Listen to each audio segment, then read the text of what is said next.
I mean, it really doesn't matter the team at this point. Just losing, it doesn't matter if it could be any other team out there.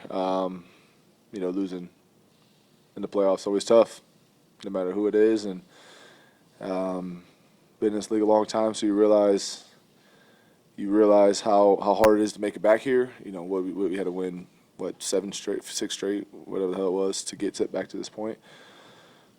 Not to mention the roster changes every season, so it's always tough.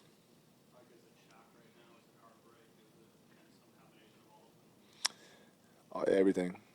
Obviously, I'm extremely proud of the guys in the locker room.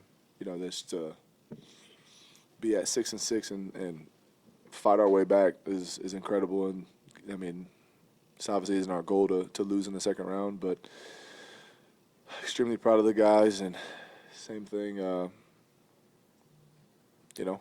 sad. Felt like it was once again this team 2023 was going to get it done and came up a little short. Jordan, when you forced that fumble at the goal line or just in front of the goal line, is that when you kind of thought the tides turned, maybe the game flipped? I mean, obviously, it was what they call it, a 4-point swing. Anytime you get a takeaway in the red zone, it kept them from going up, I believe, 10 points. I wouldn't want to say it's a swing or offense. I mean, it was just a good play in the game. Whether you want to say it's a swing or not, the game was just going back and forth really all day. Ultimately, they made one more play than us. Like Jordan, this thing's minutes old, and it's tough to answer this question. But to get over the hump against this team, all these games, Jordan, like you just said, are back and forth. It's, now what with your experience and everything else, do you think it takes for this team to kind of get over the top in the postseason against Kansas? Play better, make more plays. I mean, these type of games, really, that's what it comes down to. Is they always come down to who's going to make or not make the last play of the game. I didn't watch the game earlier today, but I'm assuming it came down to the wire. Whoever's making the last plays of the game usually ends up winning. And we just, defensively, we didn't make enough plays to help our offense and put them in good field position to help them out. You guys were able to, get some stops going there in the second half. What adjustments did you guys make in that second half to get those necessary stops to get the offense back the ball? I mean, just going out there basically saying, like, they were driving at will on us. Our offense was driving at will on them. We had to find a way to get a couple stops in the second half. Obviously, Jay Poe's huge play in the red zone, taking off points, and then 3 and out. After we thought we had a 3 and out, another 3 and out. So we just had to say enough is enough and had to get it done. How tough is it for you two guys? You've been here for 7 years, probably, I would say, the best safety tandem that I've ever seen here. 30 years covering the film. How tough is it? I mean, just lost in the playoffs to a team that that's kicked us out. I think this is the 3rd time they've got us out of the playoffs. I mean, it's tough.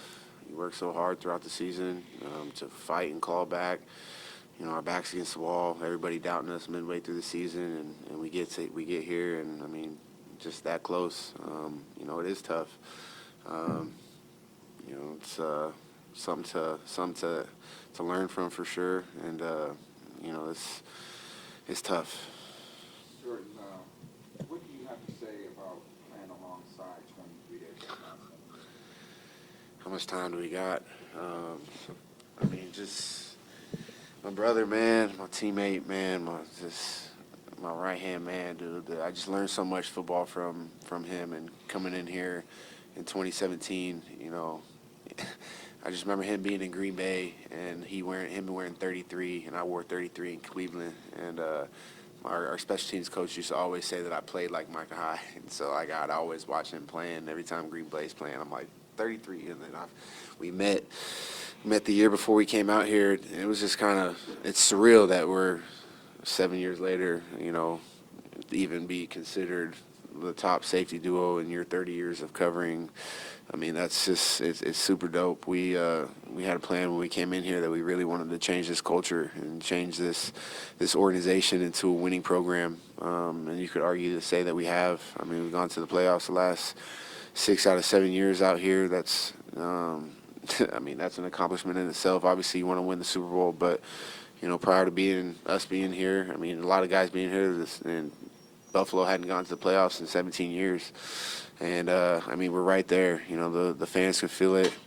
The team can feel it. I mean, we went into that game, felt like we were loose. Obviously, it's a great football team, but just came up a little short. But it's my guy right here. We're going to be tied in for life. And I can't say enough good things about him and about him and his family. Question for both of you. Have you thought about what the future might hold for either of you? Nah. Obviously, it's right after the game. You don't really know.